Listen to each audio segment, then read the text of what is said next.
beta kembali lagi ini di program Benar Gak Sih? Atau Betul Kaseng? Menguak fakta di balik hoax. Nah, beta Delvia Wirajaya, biasanya itu kan beta bagi-bagi informasi tentunya seputar dengan COVID-19 ini. Supaya teman-teman semua tuh jangan sampai bingung dan juga termakan isu-isu hoax yang tidak dapat dipertanggungjawabkan. Nah, untuk mengurangi angka dari infeksi dan juga kematian nih akibat COVID-19, sebenarnya pemerintah itu sudah mencanangkan namanya program vaksinasi COVID-19. Aduh, tapi nih ya, belakangan ini sempat lagi beredar kabar kalau vaksinasi justru memicu aneka varian dari COVID-19. Pasti tahu ya, varian ada COVID Alpha, kemudian COVID Beta, COVID Delta, Kappa, pokoknya aduh paling banyak sekali. Jadi pokoknya kita cek pernyataan kontroversial yang terjadi itu langsung saja di akun YouTube yang ada berikut ini. Mengendalikan virus itu mungkin saat ini untuk untuk COVID, flu dan sebagainya itu tameng kita ya di masker. Karena apa? Masker itu kan menghalangi masuk ke hidung. Jadi dia mati di udara. Saya bilang masker ini cara membunuh virus sunatullah. Kalau kita biarkan tanpa masker, virus masuk ke dalam tubuh, kemudian di dalam tubuh digempur oleh antibodi, maka virus tidak akan mau mati sia-sia. Di situ dia mulai mutasi. Jadi mutasi akibat vaksinasi ini cukup tinggi, Bu. Iya, cukup tinggi. Justru karena karena vaksinasi maka mutasi akan lebih banyak. Akan lebih banyak.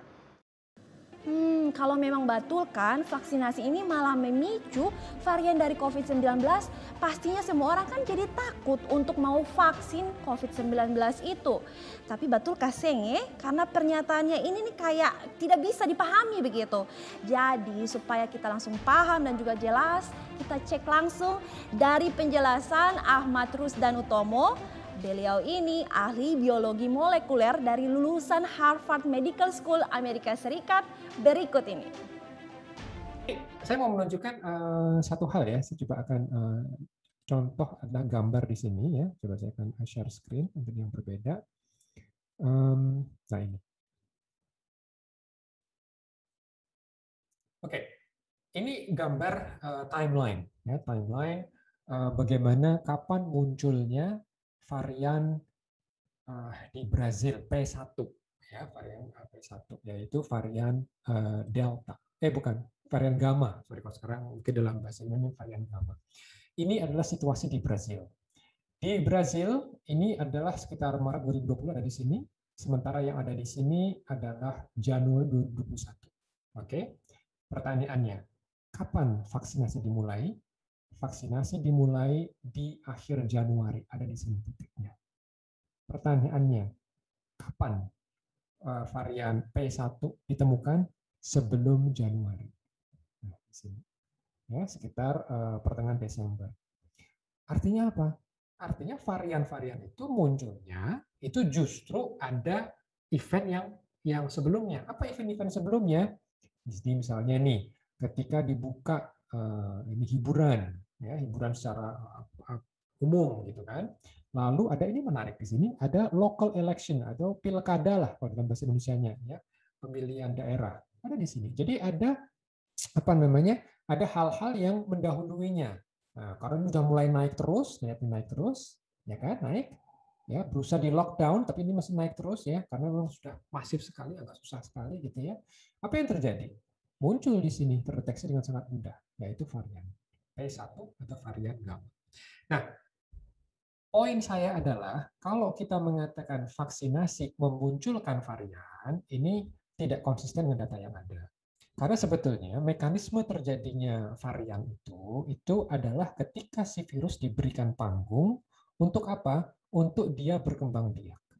Ya, sama seperti di India, ya, dia akan meledak gitu kan? Dia meledak ketika manusianya tetap bersirkulasi di antara mereka tetap berkerumun. Nah, ya kan? Nah, tapi kalau mereka dalam posisi terkendali, itu susah untuk varian itu muncul. Karena apa? Varian itu muncul, itu kan sebetulnya koleksi dari beberapa mutasi. Jadi beberapa mutasi akan membentuk varian, gitu kan. Nah, bagaimana mutasi muncul? Mutasi muncul ketika virus bereplikasi. Kalau virus tidak bereplikasi, misalnya nih kita gunakan masker seperti yang tadi Prof katakan, betul. Makanya memang gunakan masker yang ketat, gitu ya. Jaga jarak itu memang sunatullah untuk menghentikan penularan virus. Karena kalau sampai kita abai, sampai kita membiarkan virus masuk ke dalam rongga nafas kita, virus akan bereplikasi, dan ketika mereka bereplikasi akan muncul salah ketik istilahnya, akan muncul apa yang disebut dengan mutasi-mutasinya. Kalau mutasinya makin banyak, akan membentuk varian. Dan kalau varian ini punya perangai baru, dia mungkin bisa jadi mudah menular. Jadi artinya penting untuk kita ketahui dari data yang ada. Ya. Jadi data saat ini justru munculnya varian ya itu sebelum vaksin diberikan. Seperti di Inggris. Di Inggris munculnya varian alpha atau B117 itu kan di sekitar bulan Oktober. Dan kapan vaksin AstraZeneca diberikan itu setelah bulan Januari. Sementara vaksin AstraZeneca masih bisa untuk mengendalikan varian Delta dari India. Gitu ya. Jadi artinya kita juga harus lihat data secara keseluruhan. Ya, mudah-mudahan ini menjadi satu pembelajaran buat kita semua. Vaksinasi tidak dari data yang ada ya tidak memunculkan varian, justru terbalik. Justru dari kerumunan kita yang tidak patuh pada prokes, disitulah nanti justru akan muncul varian. Dan sejauh ini banyak sekali vaksin yang masih mampu mengendalikan terjadinya varian-varian ini, gejala yang disebabkan oleh varian-varian ini. Nah, maka tetap semangat ya, jaga prokes, gunakan vaksin kalau memang termasuk golongan prioritas, dan tetap berdoa, insya Allah kita semua akan selamat dari pandemi. Nah, jadi sekarang kamu percaya yang mana? Kalau beta sih mau percaya tuh langsung saja dari ahlinya, supaya tidak jelas katanya itu tidak jelas sama sekali. Jadi sekali lagi ya, jangan percaya kalau vaksinasi itu malah memunculkan varian dari COVID-19, karena itu adalah hoax. Ya kakak-kakak semua, kalau misalnya kita habis vaksin kan kita tuh pasti terima link di mana itu menyatakan sertifikat kita sudah menerima vaksin COVID-19. Nah, dengar-dengarnya lagi di luar sana, kalau kita sudah vaksin COVID-19, kita itu berhak mendapatkan dana bantuan sosial tunai dari pemerintah. Tapi itu betul kah Senge? Daripada kita bingung, kita tanya sana juga tidak tahu, langsung kita cek di video berikut ini.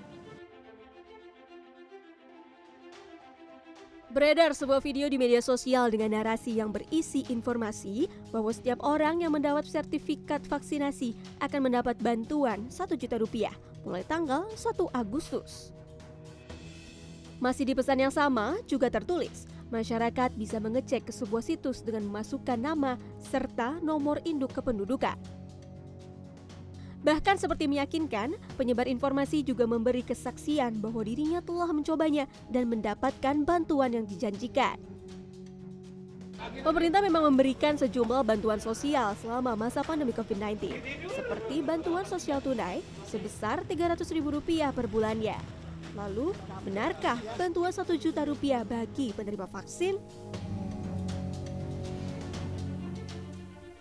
Nah, ternyata lagi nih ada perdebatan. Jadi misalnya kan bantuan sosial tunai Rp1 juta itu untuk satu orang, kira-kira bisa bikin negara ini bangkrut tidak ya?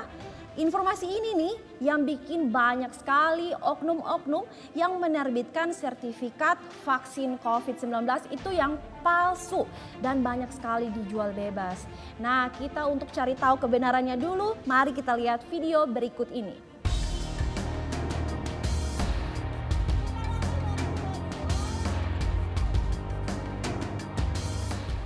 Masa pandemi memang membuat sulit masyarakat. Bantuan sosial menjadi hal yang dinanti oleh mereka. Belum lama beredar pesan di media sosial dan aplikasi pesan yang berisi narasi bagi yang sudah memiliki kartu vaksinasi mendapat kompensasi PPKM sebesar Rp1 juta. Bagi warga yang membutuhkan bantuan, pesan yang beredar ini tentu membawa kabar gembira. Namun, apakah benar? Berdasarkan penelusuran tidak ditemukan bantuan sosial yang diluncurkan pemerintah sebesar Rp1 juta bagi pemilik sertifikat vaksin. Seperti dikutip dari laman cnnindonesia.com, ada 6 jenis bansos yang digelontorkan pemerintah di masa PPKM level 4. Di antaranya, bantuan sosial tunai atau BST yang besarnya adalah Rp300.000 per bulannya, diskon listrik bagi pelanggan 450 watt dan 900 watt hingga September 2021, bantuan sosial keluarga harapan, kartu sembako, bantuan beras 10 kg, dan BLT subsidi gaji. Kalau ada misalnya permintaan-permintaan yang minta kartu vaksin yang memang bukan menjadi bagian dalam penanggulangan pandemi, ya artinya itu tidak benar. Yang orang mengambil kesempatan di dalam situasi yang sulit ini. Tapi untuk itu kita harus tetap hati-hati karena di dalam situasi pandemi ini kita memang diajak untuk tetap bersikap waspada. Bantuan ini tidak mempersyaratkan mengenai vaksin. Saat ini, kegunaan kartu vaksin bukanlah untuk syarat mendapatkan bantuan sosial. Kartu vaksin saat ini diantaranya digunakan sebagai syarat masuk pusat perbelanjaan hingga syarat melakukan perjalanan. Jadi kesimpulan dari penelusuran fakta, informasi bantuan sosial Rp1 juta bagi pemilik sertifikat vaksinasi adalah tidak benar. Nah, jadi bagaimana itu toh kakak-kakak semua? Katong jangan sampai lagi ya bisa percaya dan ketipu dengan informasi-informasi yang tidak benar seperti ini. Bansos Rp1 juta yang tadi itu untuk pemilik sertifikat vaksin COVID itu sama dengan hoax. Nah teman-teman, ini ada beredar kabar lain lagi nih. Ada seseorang menggunakan APD lengkap di atas bus antar provinsi menyediakan layanan tes swab antigen. Penumpang sendiri diminta itu untuk membayar satu orang Rp90.000. Nah untuk mau tahu kebenarannya langsung saja kita cekidot. Ini uangnya. Mbak, ini uangnya. Inilah video yang beredar di media sosial dan aplikasi pesan di tengah masyarakat yang berisi seseorang yang menggunakan alat pelindung diri membagikan hasil surat swab tes di dalam bus antar provinsi. Dalam video terlihat orang yang membagikan surat swab tes meminta biaya sebesar Rp90.000 untuk surat swab yang diberikan. Dalam unggahan sejumlah akun Instagram, netizen banyak berkomentar terkait video ini. Banyak netizen menduga hasil swab antigen negatif diperjualbelikan agar penumpang bisa melanjutkan perjalanan. Netizen pun menyayangkannya jika praktek jual beli hasil swab antigen dilakukan maka potensi virus COVID-19 menyebar semakin tidak terbendung. Lalu benarkah hasil swab antigen negatif diperjualbelikan tanpa melakukan tes? Nah, penumpangnya sebanyak ini ya. Ini berita kayak aneh begitu ya. Coba kau bayangkan saja kalau misalnya nih kau dalam bus itu terus tiba-tiba terdeteksi reaktif atau positif, pasti semua orang itu langsung lompat dari bus itu kan. Kalau misalnya kecuali nih ya, kalau hasilnya itu negatif semua ya berarti aman-aman saja. Betul kah Seng? Aduh kayaknya ini rada bingung, so langsung saja kita lihat kebenarannya. Ini uangnya. Benar gak sih hasil swab antigen negatif diperjualbelikan? Bayar berapa itu, Bu? 90 ya. Pertanyaan ini muncul setelah warganet melihat video seseorang membagi-bagikan hasil swab ke penumpang di dalam bus antar kota antar provinsi. Sontak video ini menjadi perbincangan hingga polisi pun harus turun tangan. Seperti dikutip dari laman cnnindonesia.com, Kabid Humas Polda Sumatera Barat, Kombes Stefanus Satake Bayustianto membantah terjadi jual beli hasil swab antigen. Satake mengungkapkan peristiwa terjadi pada Jumat 23 Juli sekitar pukul 11 siang. Dan orang yang berpakaian hazmat bukan menjajakan surat hasil tes palsu. 1 jam sebelum menaiki bus, seluruh penumpang telah menjalani swab antigen di sebuah klinik di pelabuhan. Selanjutnya, penumpang yang sudah menjalani tes lalu naik bus sambil menunggu. Jika ditemukan penumpang dengan hasil reaktif, maka akan dipanggil dan diarahkan tidak melanjutkan perjalanan. Polisi yang melakukan penyelidikan menemukan fakta peristiwa terjadi pada Jumat 23 Juli 2021 sekitar pukul 11 siang di sebuah bus yang akan menyeberang ke Merak melalui pelabuhan Bakahuni, Lampung. Jadi semuanya sekali lagi jangan pernah percaya dengan hal-hal yang tidak benar karena semuanya itu sekali lagi hoax. Aduh, akhirnya ya ketong sing berasa ketong so ada di penghujung dari acara ini.